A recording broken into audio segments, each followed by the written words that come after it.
Hello, this is Mike Van Meter. Welcome to the Recovery is Possible Hope and Healing with Mike and Lily podcast. We want to thank you for joining us. You can reach us at our Facebook site, which is also called Recovery is Possible, or our website, which is vanmeterwellnesssolutions.com. This podcast exists to educate the public about addiction, remove the stigma associated with addiction, and offer help and support for those suffering from addiction.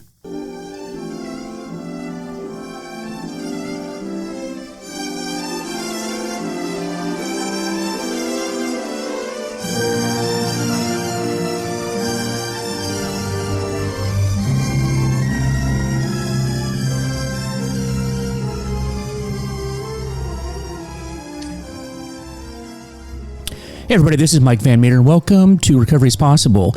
And I'm going to jump right into it today because we have a special guest. And today's a bit of a departure from some of the other episodes that we do.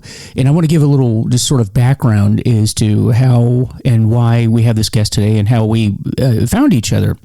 So if you know anything about me and you know anything about my background, I was a helicopter pilot in the Navy and a police officer in Washington, D.C., then an FBI agent for 20 years. And then before I came into this field, the addiction field.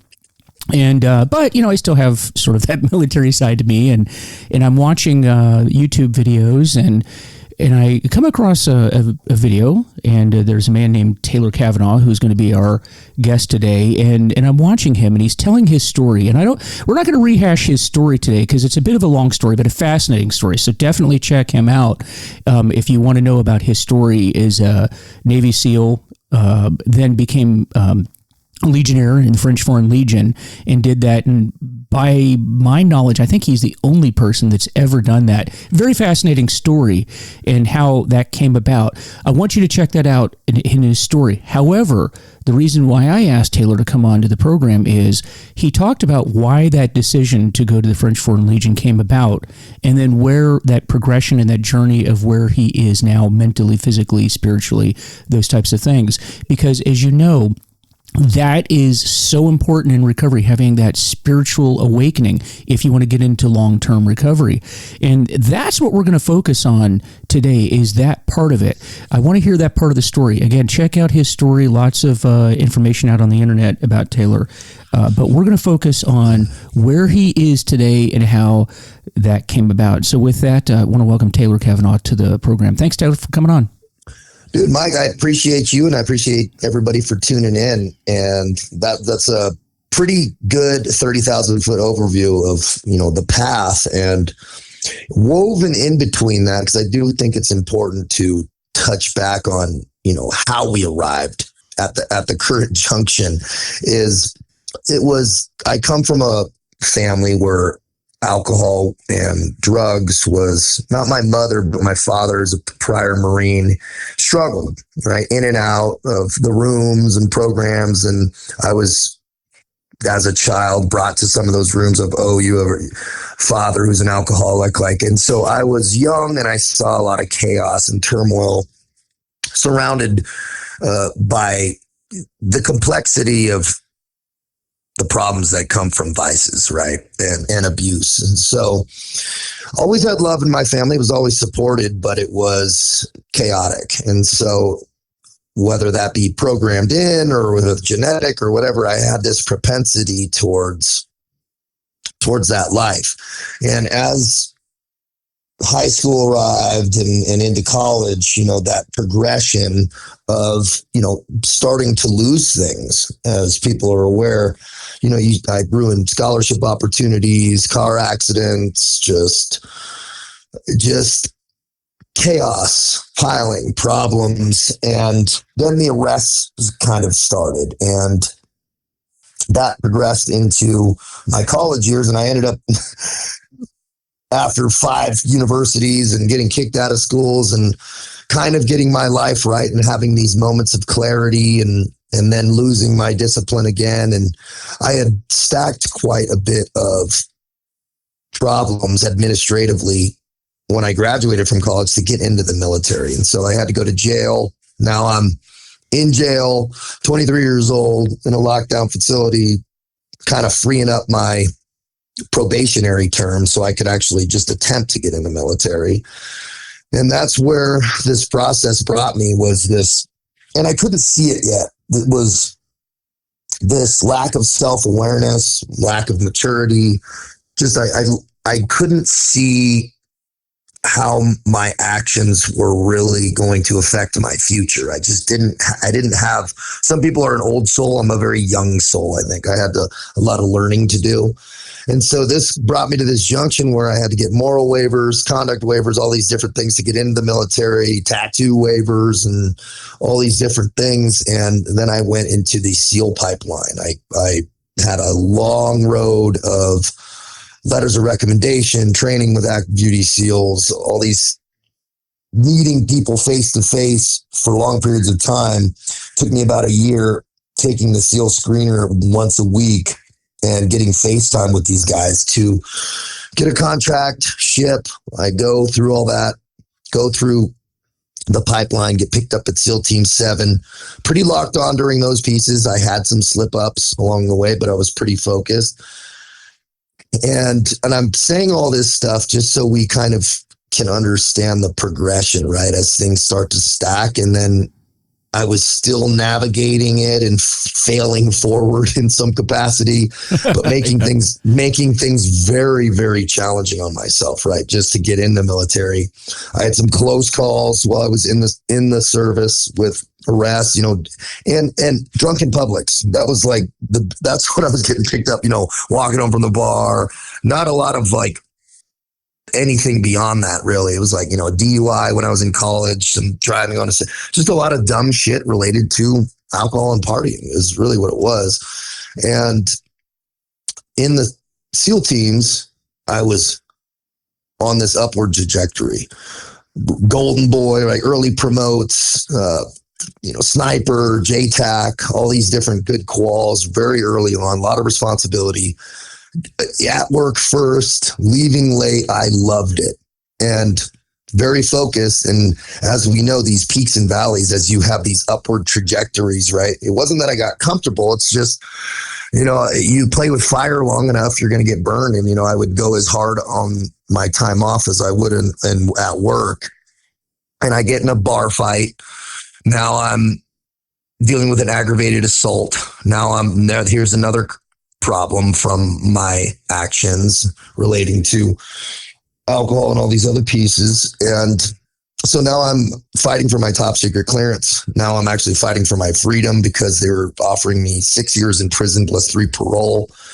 So this is the scene that we're at by the time I go to Iraq in about 2015. I go to Iraq on bail, mind you, right? The court and the SEAL team said we need his quals on this deployment. So I go to Iraq, come back, handle all this legal problems, get in trouble again a few months later, even while on formal probation. And so now I'm federal marshals in a van here to extradite an active duty Navy SEAL and all this stuff. It was a nightmare, but I had hit the nail in the coffin on my SEAL career with that one.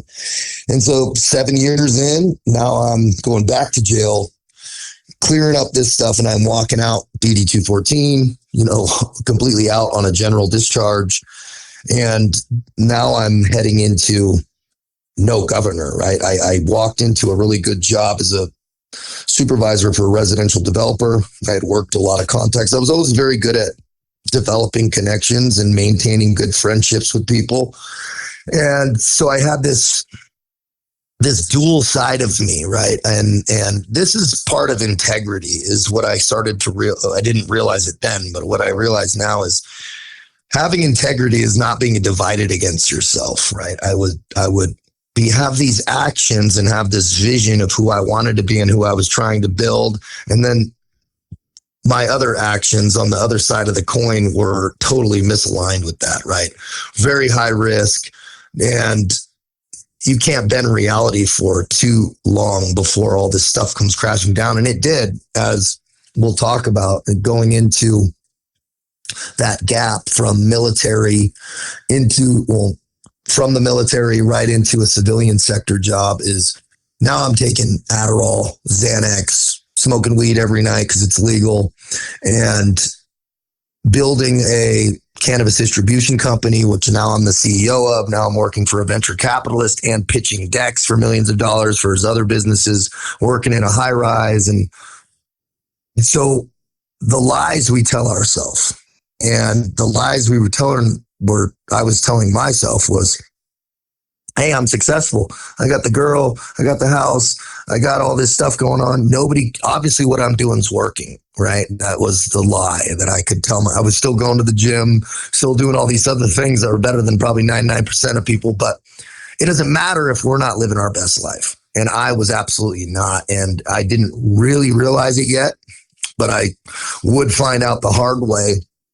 And I also stacked on an opiate addiction at this time. So I would sniff fentanyl at night and writing emails, mind you. And so I would work while sniffing fentanyl, send emails and be finding clients and contacts and doing all this stuff, get up at 6, take Adderall and just start going through the day. And I was doing that for about 2 years. And everyone saw, by the tail end of it, I'm getting speed wobbles. I'm missing some meetings here. It was all kind of collapsing in, and I was the last one to know, in the end. And I lost everything. Now I'm alone, no job. I pretty much was told by the venture capitalist guy, he goes, you were my biggest asset. Now you're my biggest liability. And, in the meeting room, and I was just like, fuck, man. Well, I guess I got to handle this. And so I knew I had to get off of opiates, right? I knew that was like the first thing. And so I just left my location. And this is when I went to Hawaii. And just because I knew I just needed to get away. This was on the Big Island near Hilo. And just white knuckled it for about a week, which was pretty brutal. And then kind of came out of it, and I started, waiting for that next call and what's the next opportunity, and was still doing other stuff, was trying to get my feet back under me as far as my good habits and clarity. And the call never came, and, the money runs out, and now I'm homeless in my car, really realizing that all these decisions, so this was about 2 months and some change from when I had gotten out of the military to where I'm homeless in my car, sawed-off shotgun next to me, and about the lowest point I had been, realizing I did it to myself. And this was the first time I really started to point all the fingers at me, because I had no one else to blame. There by myself, nothing. And I realized that wasn't the road I wanted to go down, that it was all my decisions, and how dare I leave, a legacy of destruction for my mother and my sister. And that was really the catalyst that made me go, all right, you did this to yourself, so therefore you have the power to get yourself out of this. And so I was like, I need to join the French Foreign Legion. It had been on my radar for a handful of years. I knew about it for a long time, probably since a child. And so there I go. And took some fast cash loans out and paid about 4,000,000% in interest by the time it was done after. But went to the French Foreign Legion and started that process of growth, man. And that was really where it started for me. Well, I'm just taking a lot of notes while you're sitting here talking, because what you're demonstrating, that is the progression of addiction, which I talk about over and over and over.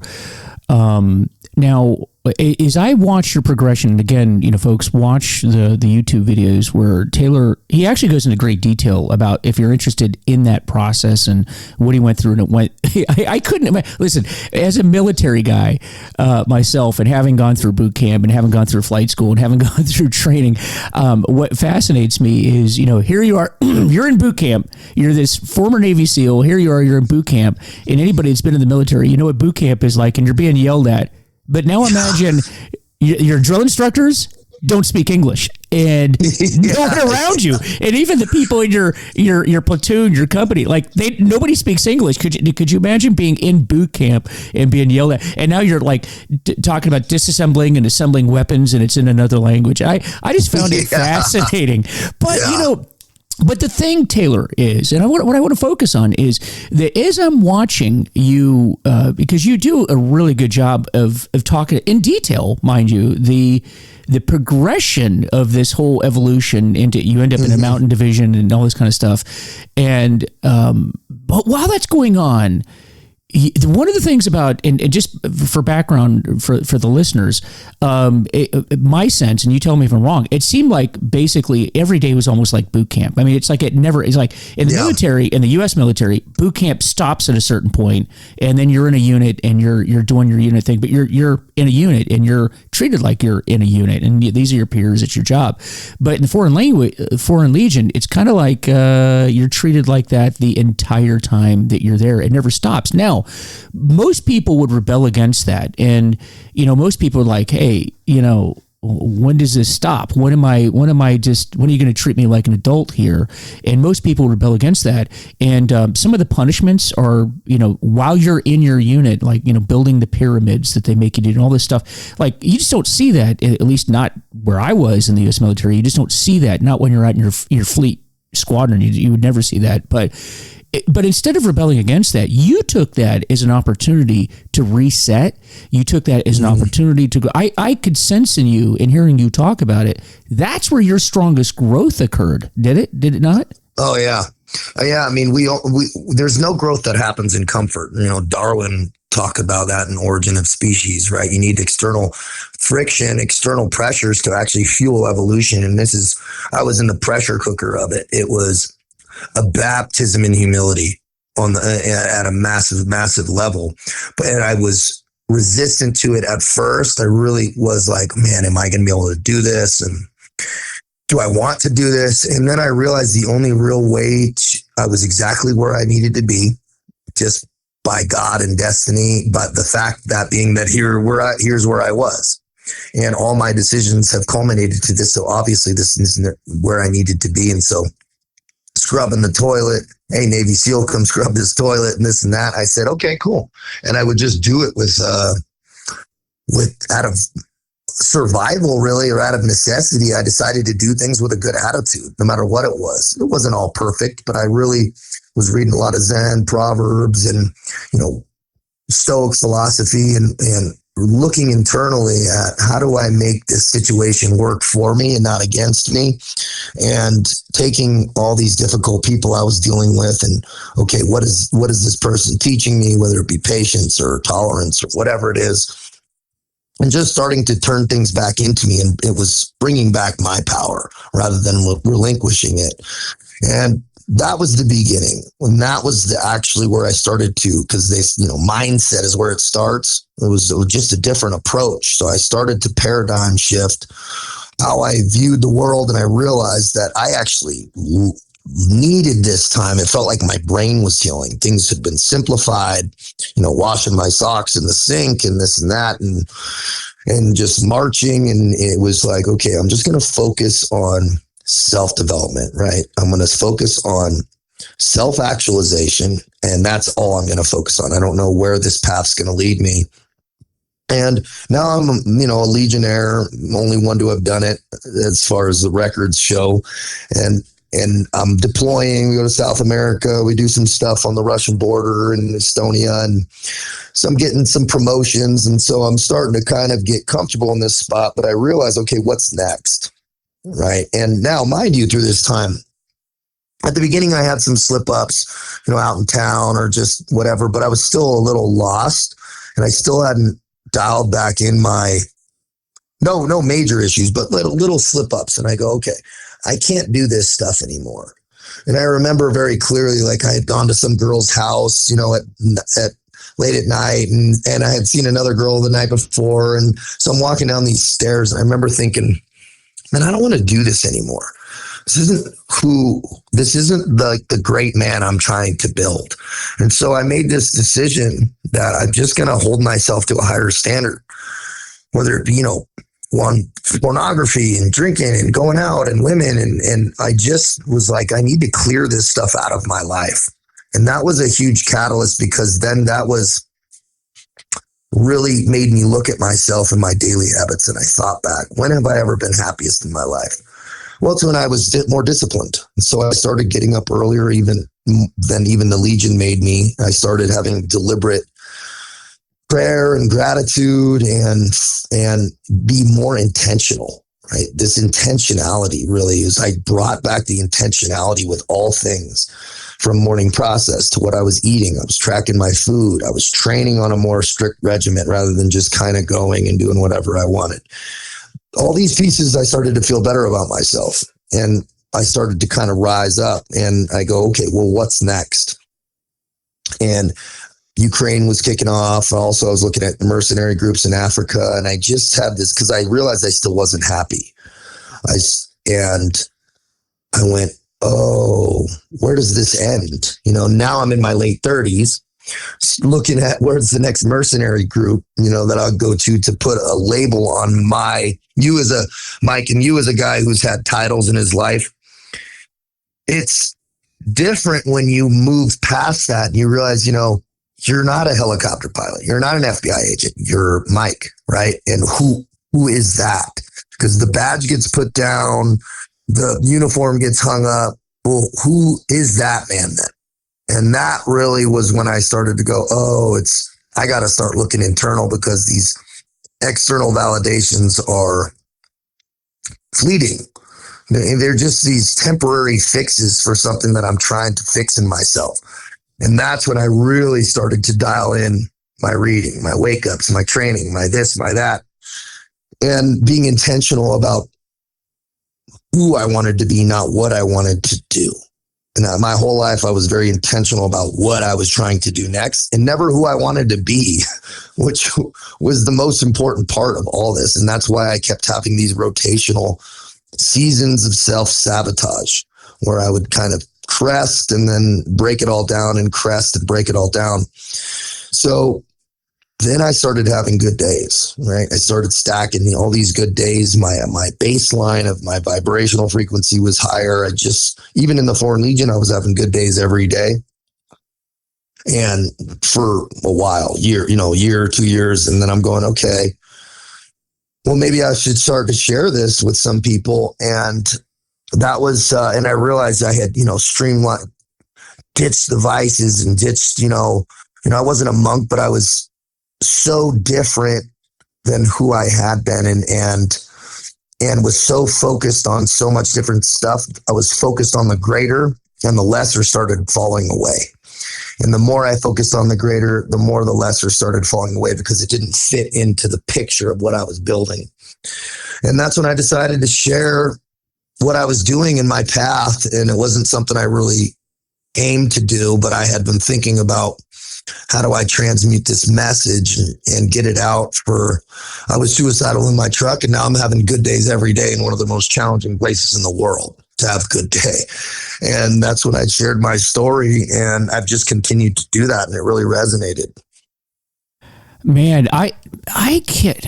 Holy cow! I'm sitting here. If you could see what I'm doing, I'm writing note after note, because your journey, in a lot of ways, we had very different paths, but one of the things in recovery is we're different people. We have different circumstances, but it's kind of the same path. And that's one of the things. And it's funny because I worked over the week. I work in a hospital, right? So it's a 24/7 operation. So you got to work, it's funny. A lot of people retire from the FBI and go work at golf courses. I retired and I work in a detax unit in a hospital, which is, you're probably wired the same way. We don't take the easy way out. So no. But I had a patient yesterday come to me, pretty high achieving guy, actually, very, very high achieving guy. And it's funny, some of the stuff that you just mentioned is the same exact conversation I had with this individual. Again, if you were to look at him from the outside, you say that's a very high functioning individual, but alcohol, in his particular case, it's alcohol, is just ripping his life apart. And he said to me, Mike, because I don't keep it a secret from the patients that I'm in recovery. In fact, I think sometimes that really helped. I know when I went through treatment, it was like, okay, this he has no idea what I'm going through. He's not in recovery. But so I'm talking to this guy, and he said to me, he says, listen, you had many times of relapsing and it didn't work, but then eventually you got sober. Like he said, what was it? He says, what happened? How did you finally get sober? and I said some of the very similar things that you were saying. And I said, listen, I look back, you finally just have to have that. You have to have that spiritual awakening. And I want to ask you about that. Yeah. But you have to have that spiritual awakening. But when you get to when the rubber meets the road, like physically, how do you do this? I said, I look back at my life. Because you have to look at, not everything you did leading into recovery was failure. Not everything does. And when you're sitting in a detox unit or you're in a treatment center, you're thinking like, I've just effed up everything in my life. That's not true. That's not true. You had a lot of success. You were a Navy SEAL. You went through BUDS. Like how many people on the planet, complete BUDS? I was a Navy pilot, an FBI agent. How many people on the planet ever get to do it? It's about 1%, right? Or less than 1%. Yeah. So it's not like there was failures, there were successes. And I said, but what I did was when I finally put the bottle down and I started like looking at this, I looked back at my life and I said, when was I the most successful in my life? What was I doing professionally? But more importantly, what was I doing daily to make that happen? And in my case, I looked back at Navy flight training, and those of you that aren't familiar with it, and I know you were a SEAL, and that was difficult, but flight school in the Navy is difficult in its own way. I mean, very different way, but to put it in perspective, imagine having the worst final exam you've ever had in your life, ever, but you're doing that every day for 2 years. Just imagine that. Actually, it doesn't even stop it. That's just getting your wings. Then after that, they have all other kinds of fun and games that they screw you with. But imagine that. And by the way, a failure in Navy flight school is not what you think of in college. A failure is like you're going to a briefing and the instructor just didn't feel that you were prepared. That's a failure. Yeah.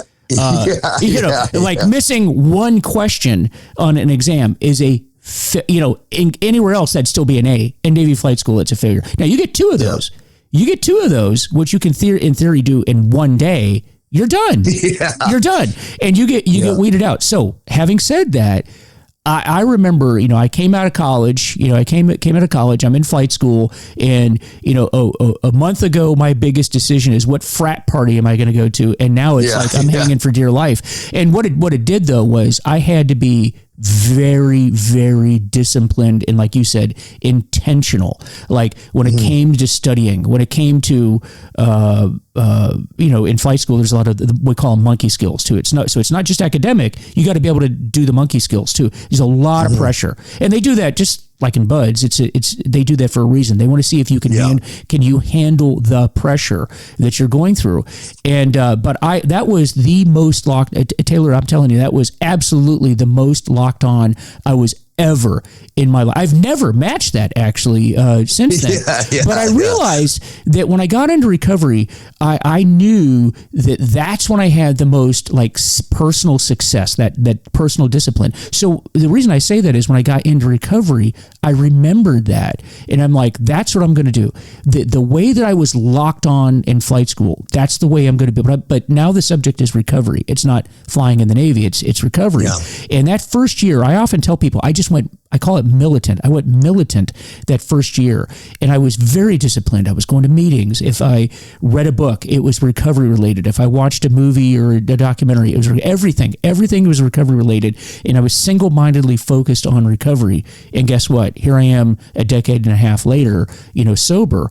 And it was just, now, for those that are listening, don't worry. That's that first year. Today, I just live my life. Now, I'm very disciplined in my life now, but it's not quite the way that it was then. But it got me through that it got me back on that trajectory of having discipline, because you talked about discipline in order to be your best self.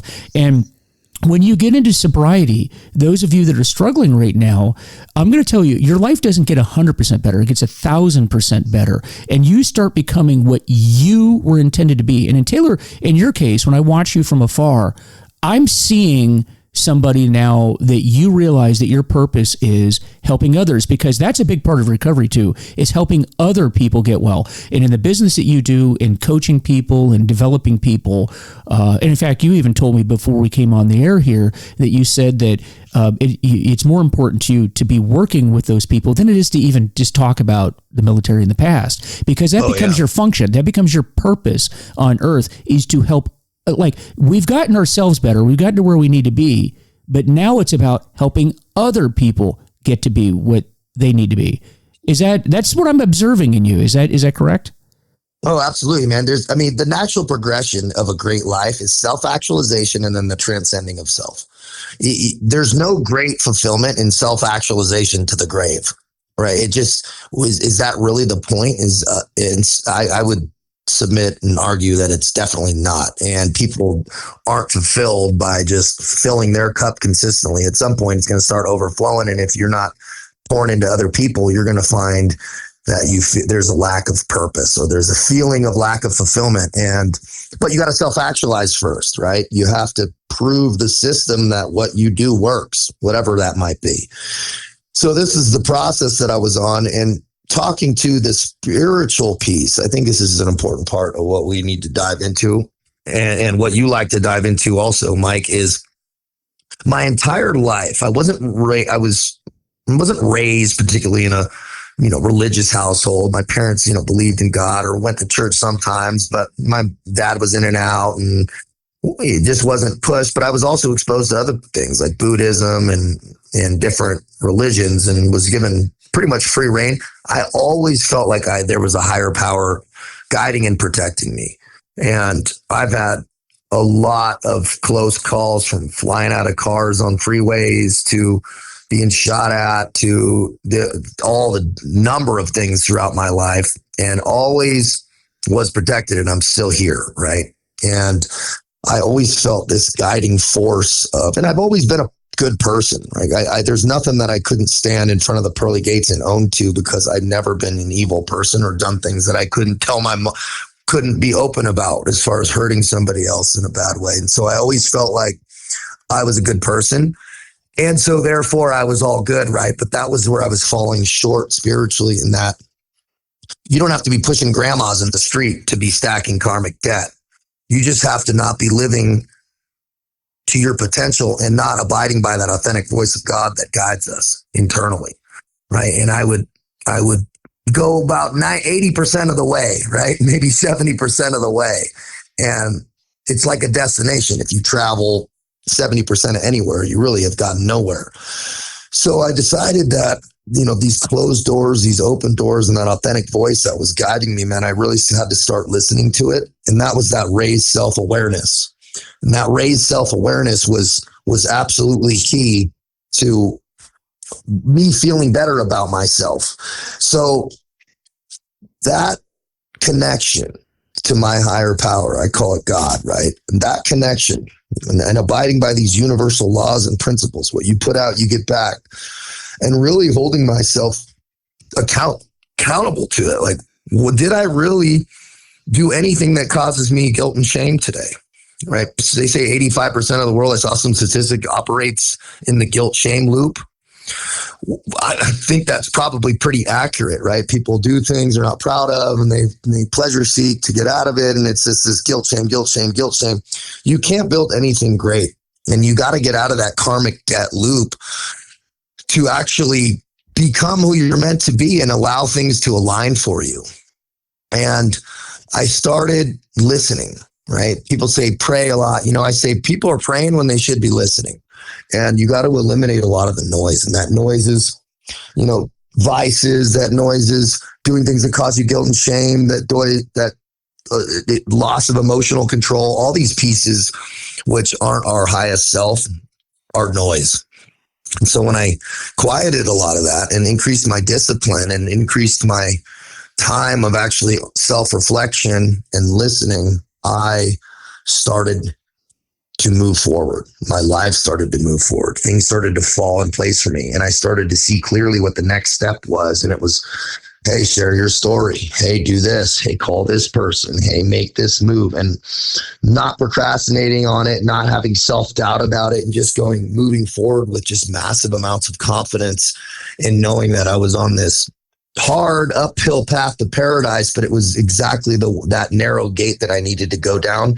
And it was all positive, right? It was not that wide road that just seems a little bit more of the smart thing to do or the safe thing to do, which leads people to destruction. It was, hey man, be vulnerable, share things about your past that open yourself up to massive amounts of criticism, which I absolutely have. And it was the absolute right call, because when I did that, I started to get a massive influx of guys who are, hey, I was suicidal in my truck and I heard your story, man, and I decided to not do it. And hundreds of those, now thousands of similar stories guys that I've worked with. And looking back, you only know if a decision's good in retrospect. And now I'm, bought a beautiful house in Coeur d'Alene, Idaho. I'm engaged, have a new baby. And 2 years ago to the day, man, I was in a Foreign Legion barracks room. And it's how fast when you stop blocking your blessings, how fast God can align things for you when you start doing things right.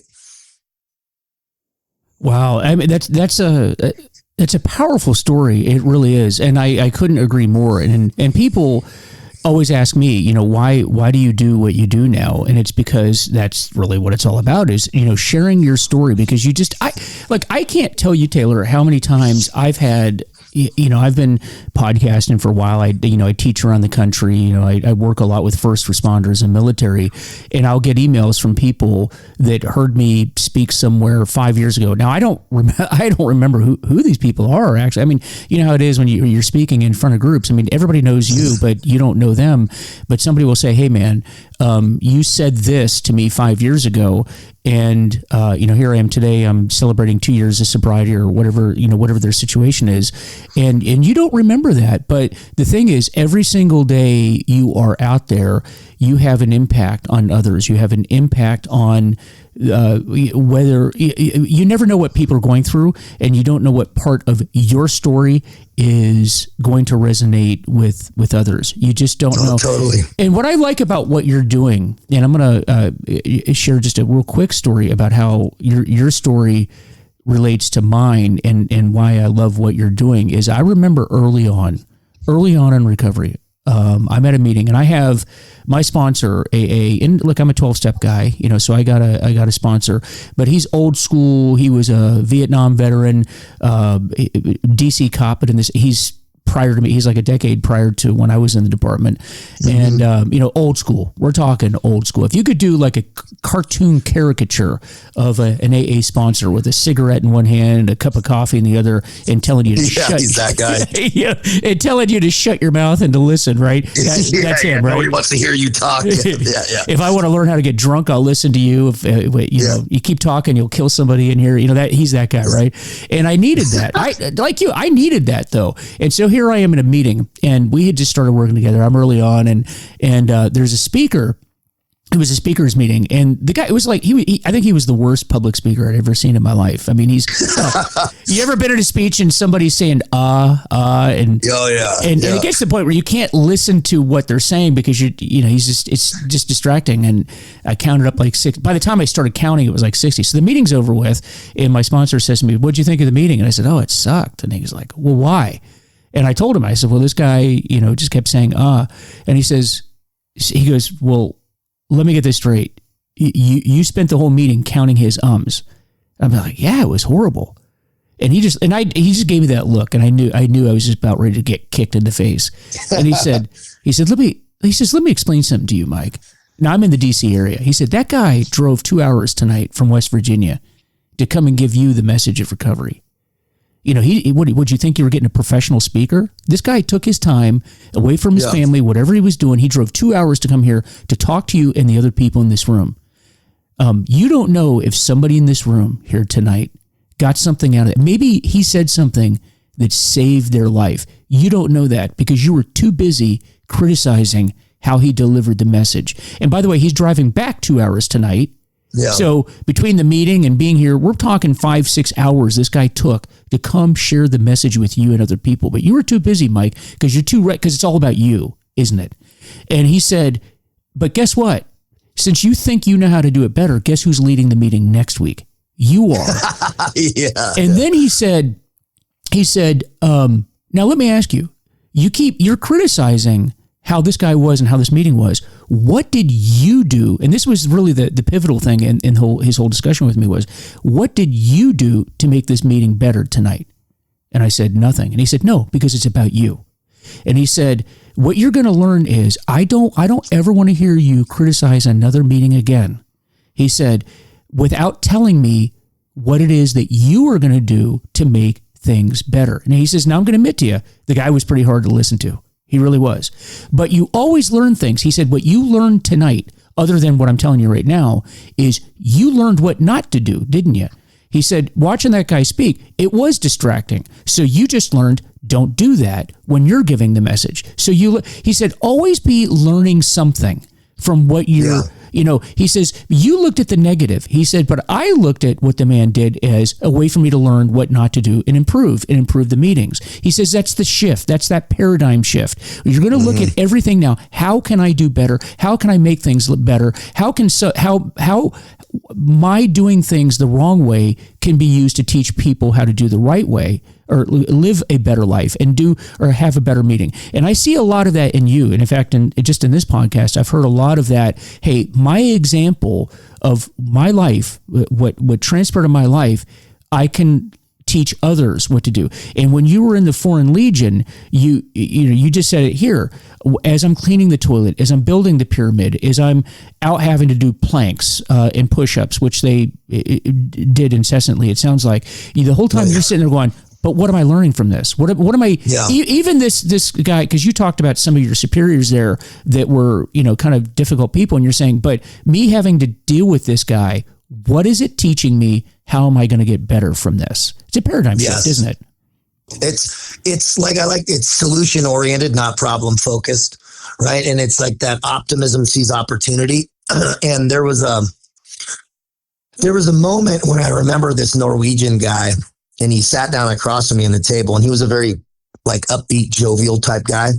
And I remember sitting down, and I had just showed up at my regiment. It was winter. I was getting shit on every day. And this guy was like, hey man, talking. He was a little bit ahead of me, and he's talking to me. And I just remember saying, will this dude not shut the fuck up? Right. And I look back at that. Right. And I look back at that, and him and I ended up becoming very good friends and deploying together and stuff. And I realized that him and I were actually very similar people, kind of optimistic, upbeat, right, is usually my normal baseline. And that's how we would communicate years later. But I realized in that moment in the beginning, nothing changed about how he interacted or how he communicated. The only difference was my own internal state. And that old Stoic, the world is a mirror, not a window. It's 100% true. People's internal state drives the lens that they see the world through. And that's when I decided that optimism sees opportunity. I wake up now and I go, man, it's going to be a great day. And I tell this to people and on my Instagram stuff, I go, going to be a great day. Great things are going to happen for us today. Saying that rewires these affirmations. Now you're looking for the good thing to happen. Not for the piano to fall on you. And when you start looking for the good thing, magically you see the good thing. How is that possible, right? And that rewiring and that paradigm shift of me waking up and going, it's going to be a great day today.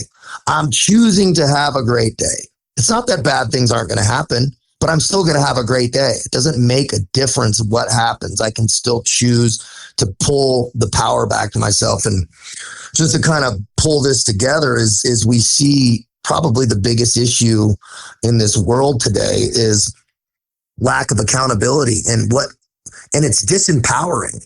People are disempowering themselves by seeing themselves as a victim, right? It's if all these external things can affect you, well, then therefore you can't affect it. Nothing affects me. I bring back all the decisions I make are mine. All the bad things that happen are because of me. All these things. So therefore, I hold all the power to change that. And that really has been a life-changing shift for me.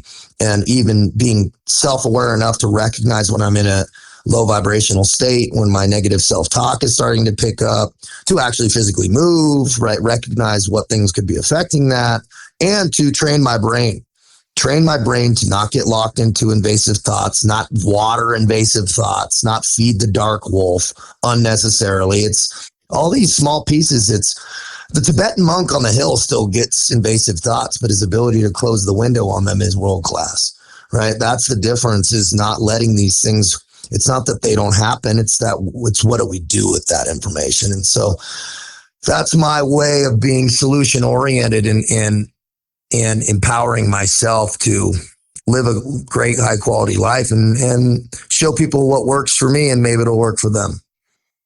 Yeah. Listen, this is a fascinating conversation. I feel like you and I could go on for hours. I know you got to run. I know you got another commitment, but Taylor, this has been, hey, just give us one last bit of advice, and then we'll close out. If what is the one takeaway that you want our listeners here to walk away with from what you and I discussed? If you want to live a good life, then live it. If you want to feel better about yourself and something's telling you, you know what, I should probably be waking up earlier, I'm sleeping in, wake up earlier. Answer that call. Start with the small, low-hanging fruit and get yourself some momentum. Yeah, it very, very well said. And I got to do that. I got to get up earlier. You know, you were a Navy SEAL and you guys kind of you're into sleep deprivation. I was a pilot. We cherished crew rest. We were all about crew rest and food. We were kind of like the opposite of the SEALs. Yeah. It was about crew rest. No, I need to, it's phenomenal. And it's great to have you on. And folks, I got to tell you, Taylor, I wrote to him I think it was late at night. I was watching a video. I said, you know what? I'm going to cold call this guy. So I wrote to you, and I think within minutes, you wrote back, and this was late at night. And I was like, wow, I've never had anybody respond that fast. And that's phenomenal. I pride myself on responsiveness, man. Yeah. It's a term of respect, and let's move, let's keep moving the ball forward. If you've taken the time to reach out to me in an honest and authentic way, guess what? You're going to get that same back. Right. And and this part of me living my life in a deliberate way. I don't let things sit. I'll answer things yes or no immediately and move on to the next thing. Well, hey, listen, man, it's been great. I'm glad we could connect. I really, and I love the work that you're doing. Again, one final thing, just tell our listeners how they can get hold of you, because I know you do a lot of coaching, you do a lot of working, you're on podcasts, you got your own YouTube channel. Tell people how they can get hold of you. Yeah, absolutely. The best way to get a hold of me is through my website, taylorcavanaugh.com. That contact form goes right to me, and I don't outsource anything. I don't do AI, automatic messaging. I like to see everybody and answer personally who comes into the pipeline. And you get a little bit more of the story and some pictures and stuff, but also my YouTube, TCAV TV, right? Taylor Cavanaugh. You can YouTube and you see the full story from my barracks room and when I'm in my uniform all the way up to now, hundreds of episodes of stream of consciousness speaking, no edits, no stops. I do everything one take by design. And my Instagram, right? You can hit me up there, TCAV official, and that is daily posts, workouts. I do different workouts with guys, and also my daily battle rhythm. I record everything when I do in the morning, my morning flow, and you can also hit me up there on DM. I'm Johnny on the spot with that. And so that's kind of the rundown. Oh man, that's fantastic. Thanks, Taylor, for coming on the show. Really appreciate it. Yeah, Mike, this has been great. And I appreciate everybody's time, and live that good life, that deliberate life. Yeah, take care. Well, you guys, we'll be talking with you soon. And again, this is Mike Van Meter from Recovery is Possible. And check us out on our website and YouTube and Instagram and all the standard stuff these days. You guys take care. God bless. And we will be talking soon.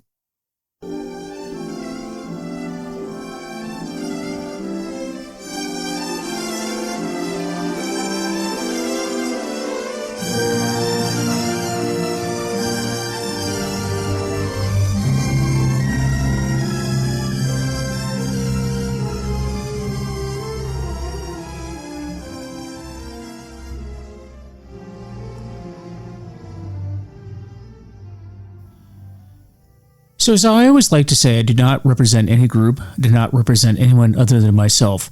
My only purpose in giving this information is to share with you what I've done because it's helped me and maybe it will help you too. If I've said something that does not apply to you or you don't agree with, then just discard it. But try to take any information that you can use for yourself and help others as well. That's what we do in recovery. We help ourselves along the way, and we hope to impart the knowledge we have gained to others as well. With that, please visit our Facebook page, Recovery is Possible, and our website, VanMeterWellnessSolutions.com. Let us know how we're doing, and let us know if there's any topic that you're interested in hearing about.